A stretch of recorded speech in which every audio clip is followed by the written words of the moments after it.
Hello, good evening and welcome to Kent Tonight, live on KMTV. I'm Abby Hook. Here are your top stories on Tuesday, the 22nd of April. Tories take aim at Kent. Conservatives hope to claim back County Council after Sevenoaks farm visit. School Street shambles. Medway Council apologises as disabled mother issued with court orders. And serving up change in Chatham. We meet the social media star helping the homeless. First this evening, we can win Kent once again. That's the Conservatives' message today as Kemi Badenoch visits a farm in Sevenoaks ahead of next week's County Council elections. The Tories will be well aware that some polls predict they could lose overall control for the first time in nearly 20 years. Well, local democracy reporter Gabriel Morris was there. Flowers might be blossoming on this Sevenoaks farm this morning, but is there a spring in Kemi Badenoch's step ahead of next week's election? She'll be hoping to swing those voters lost at last year's general election back to the Conservatives. These are exactly the sorts of ideas that we want to get. We just want to start fresh rather than just building on. But a new party entering the political field could throw those plans into chaos. How scared are you of Reform UK's prospects in Kent? I'm not scared of anything. This is a very competitive political environment. Every party is a threat, and what I've said is that we win by making sure that we have the best and most compelling offer, and that's what I'm working on.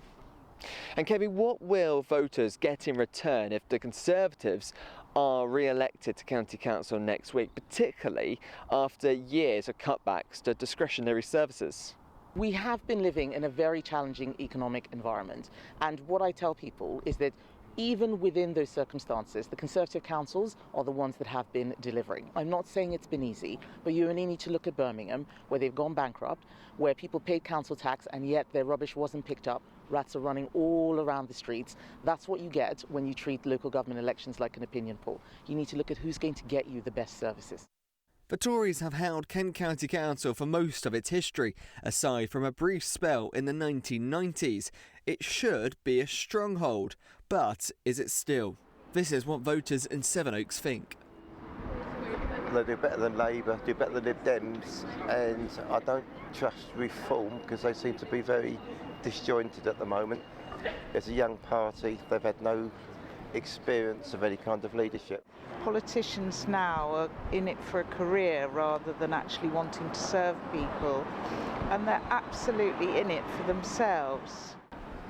Not particularly, but I don't trust any of the parties that much. Back on the farm, the party's hoping its stance on inheritance tax will herd support its way. But at county council level, they'll have little influence on that, but rather potholes, adult social care and children with special educational needs. With little more than a week till polling day, Kemi Badenoch will be hoping the Conservatives retain control of Kent County Council. Polling so far hasn't been good, but will the grass be greener on the other side? Gabriel Morris, near Sevenoaks. Now, a man in his 60s has died after being assaulted in Ramsgate last month. The victim sustained head trauma back in March, late one evening in Harbour Street. A 34-year-old man from the area was previously charged with unlawful wounding when the victim was taken to hospital. Police say they're continuing to investigate following the death and inquiries are ongoing. Now, Earth Day is a global environmental campaign where people and world leaders are called on to take action on climate change. This year, the theme is Our Power, Our Planet, and the campaign is aimed to raise awareness about renewable energy with a goal of tripling the global generation of clean energy by 2030. But here in Kent, is Earth Day well known or even practiced? Well, Phil McDermott went down to Maidstone to ask just that. Today marks the 75th anniversary of Earth Day. It was started back in the US in 1970 by Senator Gaylord Nelson, who created it after seeing an oil spill. It's come a long way. Even in 2020, the Paris Climate Agreement was signed on this very day.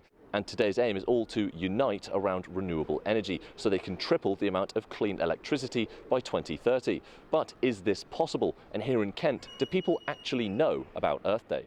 So what, is it like a happy birthday for the earth and that? No, I never did, no. It's the first time. Yeah, I found out through work a couple of years ago.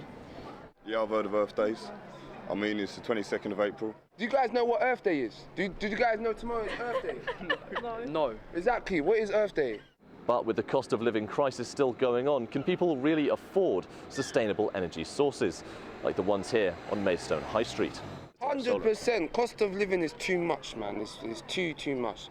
So, of course, it's going to cost a lot, you know? All the energy's just gone up ridiculously, you know. Mine has doubled. Gas, electricity, everything doubled this month. So the quicker everybody gets the green energy, I think the better will be for us, for Earth, for everything. So, yeah. Yeah, but then also there's that more to think about, because if you're living in rented accommodation, how do you choose where your energy comes from? Because it's given to you by the landlord, so and they're only interested in their lining their pockets. So, If you've got an option of doing solar panels, I don't think too many people have. Like, most people are renting nowadays. Probably are someone who's got a mortgage or something like that, or whose landlord really cares, you know what I mean? Now, according to Earth Day themselves, they say they want people to educate, advocate and mobilise their communities to create real change. But here in Maidstone, many people aren't even aware of the day itself. So, rather than shining a light on solar panels, we might need to start shining a light on Earth Day. Finn McDermott for KMTV in Maidstone. Next this evening, a retired firefighter and testicular cancer survivor has been invited to a special reception at Buckingham Palace. It's after spending the last 12 years bringing vital treatments to patients' doors.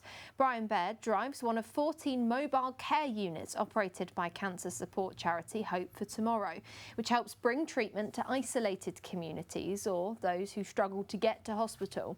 Now, after showing so much dedication to the thousands that are in need of support in Kent, he's been invited to a special royal reception. Well, Brian joined us earlier on the Kent Morning Show. After having cancer myself, I applied for a job working on a mobile cancer care unit, which is run by the NHS from Canterbury Hospital. But it soon became very apparent that the unit itself is run by a charity, and I got involved virtually straight away with the charity, and I've done everything from opening flower shows to doing presentations for organisations like Rotary Club, Roundtable, Inner Wheel, that sort of thing, Masonic lodges, all sorts of things. I've done presentations too, and which I ended up now I'm one of their community champions. So.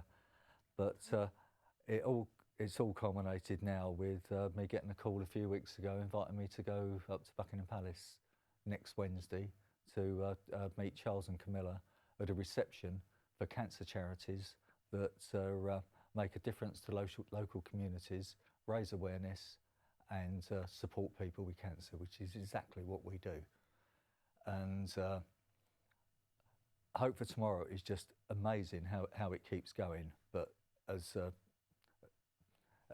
has become apparent, they get absolutely no government funding. So there are numerous ways that people can raise money to support Hope for Tomorrow. I'll ask people to go and have a look on their website, because they can find out what they can do, how they can get involved. The unit that I drive is actually named Karen, after Karen Keating, Gloria Hunniford's daughter, former Blue Peter presenter, and it was named in memory of her. We have initiatives like the Cuppa for Cancer, which happens every February. We got where groups of people get together, talk about cancer, sell cakes and stuff like that, and raise money for it. It's a really amazing thing that you do for these communities. And I think it's really interesting because you can see the unit that you drive behind you on the screen. I kind of wanted to know a bit more about these mobile care units, because it's something you don't really think about, right? You know, you imagine you go to hospital for your treatment, but obviously Kent's a really rural community, like a really rural county, and it really helps kind of bring that treatment and support and diagnosis to the communities as well, right? The advantage of excuse me, what we do is the fact that at the moment we go to 3 locations around southeast Kent. We go to Dover, we go to Folkestone, and we go to Herne Bay. And every patient that comes on to us is one less patient that has to go into the hospital environment. So it's taking the strain off the hospital. It makes life so much better for the patients themselves and the families. They're not having to go into a main hospital environment, and the continuity of care is just so much better. My actual, because they're dealing with the same people all the time, and I work with an absolutely amazing team of people, and it works really, really well, which is why I'm so passionate about it. But I'm very fortunate now, the fact I've been working on this for 12 years. After I retired from the fire service, I wanted to give something back, and this is my opportunity to do it. Around the country, there's been an army of people that have done various fundraising events, like my actual team that I work with. 2 of them have just done the London Landmark Marathon with a family member of one of the team as well, which was very successful. And I would just like to ask anybody that they can to help it, because the feedback that we've had from our patients over the years is just amazing. And I genuinely feel that it's a worthwhile thing for people to support. Time for us to take a very quick break now. More news from right across the county in just a few minutes' time. I'll see you then.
Hello and welcome back to Kent Tonight, live on KMTV. Now, a disabled mother from Waldersled says she's been given a court order of more than £2,000 for dropping her child off at school.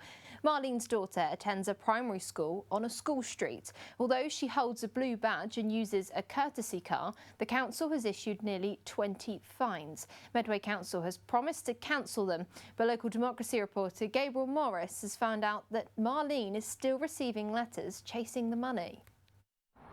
Drive down one of these roads at drop-off and pick-up times and you'll face a fine of up to £70. It's designed to get parents to walk their children to school. But there are exceptions for residents, buses and emergency services, and anyone with a blue badge. Marlene has one. She's been using a courtesy car after an incident, and she told the council the new number plate. Her exemption should still apply. Despite that, Medway Council has sent her fines totalling more than £1,000. I actually got to the point that I'm scared to open the mail now, because every time I open the mail there's a new citation or a penalty charge. And unfortunately, in my case, mental illness is part of my disability, and receiving these letters is just making my health a lot worse. Enterprise, the car hire firm, forwarded 18 fines to her. When she contacted the authority, they promised to cancel them, but soon after, the PCNs were directly sent to Marlene. She asked for them to be cancelled once more, but she's now receiving court orders. I've only received one so far, but I'm expecting to receive 18, because I've received 18 citations. That would devastate my credit. Credit is something so important. That's what annoys me the most, is that they have assured me that I am exempt, that I don't need to pay for this, and yet they're now taking it to court because I haven't paid. School streets have been in Medway for more than a year now, and the St Thomas More Primary behind me is just one example. The whole idea is to make it safer for children to get to school during rush hour. For council's sake, they do check each fine on a case-by-case basis, but the whole scheme has proven to be nothing but controversial. I think particularly in this specific case, obviously the council clearly need to carry out an investigation, and I'd call for the portfolio holder to really be looking into that and taking a pragmatic and genuine approach towards the public in terms of the engagement on that. Medway Council have now apologised and said they're working to ensure all remaining correspondence related to these PCNs is withdrawn and no further action is taken. They also say they're reviewing internal processes to prevent similar occurrences in the future. Marlene's worried she's not alone, and this is happening to others. And the council are now consulting on plans to roll the scheme out even further. Gabriel Morris in Walderslade. Now, don't forget, you can also keep up to date with all your latest stories from across the county by logging onto our website. It's, of course, kmtv.co.uk. There you'll find all our latest reports, including this one. The existing electricity network in both Suffolk and Kent, which was originally built in the 1960s, needs upgrading. The National Grid has proposed the planning of the Sea Link, which will connect the two counties through a sub-sea cable. And a Kent Wildlife charity fear that the fitting of the cable will cause irreversible damage. We're worried about our local seal population. We have Kent's largest land haul-out seal site here, just 100 metres away from where they're proposing to start tunnelling. Some of the vulnerable migratory birds that fly thousands of miles to get here every year, and they need time on the mudflats undisturbed to basically feed and kind of regain energy so that they can continue their journey. The Trust said that they support the need for renewable energy, but not when it comes to the cost of wildlife. Through their campaign, Rethink the Sea Link, they are asking the National Grid to look at alternative route options, as they fear the cost is being considered over the impact of the environment. But National Grid say that Pegwell Bay provides the most balanced option for the project. We've done extensive surveys over a number of years, and we've consulted 4 times with local communities and statutory authorities and statutory bodies. We've looked at various options around different areas to bring the cable onshore in Kent and different converter site locations. And what we've selected is what we believe on balance is the most appropriate site that balances the ecology, not just in Pegwell Bay, but throughout the entire route, and also to provide a solution that's still value for money for British consumers. While residents understand the need for the cable, they share concerns over the impact it could have on the environment. Four things. One is about Pegwell Bay itself, which is a very special and beautiful area. I think the second thing I would say is recognising that as a country, as a nation, we need more electrical infrastructure as we move from fossil fuels to renewables. The third thing is whether this is the best place, the best location to bring this cable ashore. And I think the last thing to say would be, if it goes ahead, then how can the adverse impact be minimised during the construction phase and also afterwards? The Sea Link also has plans to build inland. Minster Marshes has been described as a superhighway for nature, as it connects Pegwell Bay to the rest of the southeast, but it's here where the National Grid has proposed the planning for their converter and their substations. The location is a drained marsh which is used for agriculture, and the National Grid said it was the only option after a failed search for a suitable brownfield site. There's a little more than 3 weeks left for the Planning Inspectorate to decide whether to move the National Grid's application to the next stage. Then the public can have their say on how the landscape looks for generations to come. Daisy Page for KMTV. Let's take a very quick look at the weather now.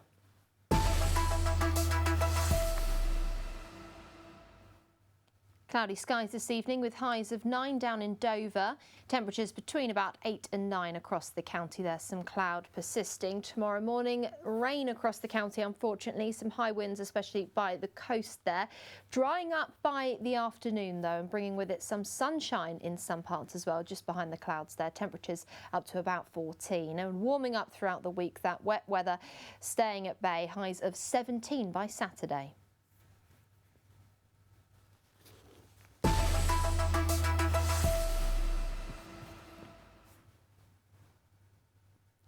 Now, across Kent, there are plenty of people quietly making a difference in their communities. But in Chatham, one man has become something of a local legend by doing just that. Known as Burger Man Surge, he gives out free burgers to people who are homeless or struggling with the cost of living. He films it all live on TikTok, and with nearly 300,000 followers, donations come in to help keep him going. Well, our reporter Kristen Hawthorne spent a day with him to see what life is like behind the grill, but also behind the camera. Across Kent, there are many people that help to make a positive difference in their community. But in Chatham, one man has done this by flipping burgers on TikTok Live. Every Thursday, I've got a sign as well. Every Thursday from 3 to 6, we give out burgers to those in need, to the homeless, to people who can't afford meals, warm meals. There are many soup kitchens, many other charities that do something similar, but we're able to do it as a business every single week. And this is due to the fact that we have so much support worldwide online. His TikToks got traction quickly, and before he knew it, he had hundreds watching. Except McDonald's not healthy. McDonald's is not healthy. McDonald's is not healthy. They should come to Burger Man Surge instead. From that day, we've had thousands of people tuning in on a daily basis, and I've just been keeping at it every single week. I had the option to go live. I pressed the button, and I left it there for a couple of minutes. I went back to making my burgers. I turned around, I had about 2-3 people in there, nothing going on, I didn't think anything of it. I continued to make my burgers, turn around in 5 minutes, all of a sudden we've got 50 people in there. We've got taps and hearts on the screen. We've got people commenting, I'm like, whoa. For around 2 years now, Burger Man Surge has been able to give out around 80 free burgers a week to those who are homeless in Chatham. He's made a real difference in the community, which I can tell from being here, and that's all thanks to his TikTok. They do a thing, they serve homeless people certain times. I think that's brilliant, because there's not many places now where homeless people don't get free food, and it's the best food. So when I first went out, hey, my friend, this is the man. That's on us, by the way. Enjoy your burger. Yeah, these are good friends. I help them out. So I've been coming here for 8 years, and obviously inflation, now they're £4 and $4.20 if you want cheese, but they're the best burgers ever. They do actually help people. There's a kid who's got autism and stuff, and they help him out with working out the black community people as well. They're really good people as well. But support your local businesses. Besides from all the stuff that we do over here, it's stories like this, people like him, that adds so much to what we do over here. I make burgers, I do everything. I clean everything. I'm the manager. 50 is the manager. Serge previously lived in North London, and after coming to Chatham to start the business, he says he's fallen in love with the area. It's a very, let me say, a very eventful place. I always say if they want to make a Netflix series, a Netflix show about Chatham, it's the perfect place. Kristen Hawthorne for KMTV in Chatham.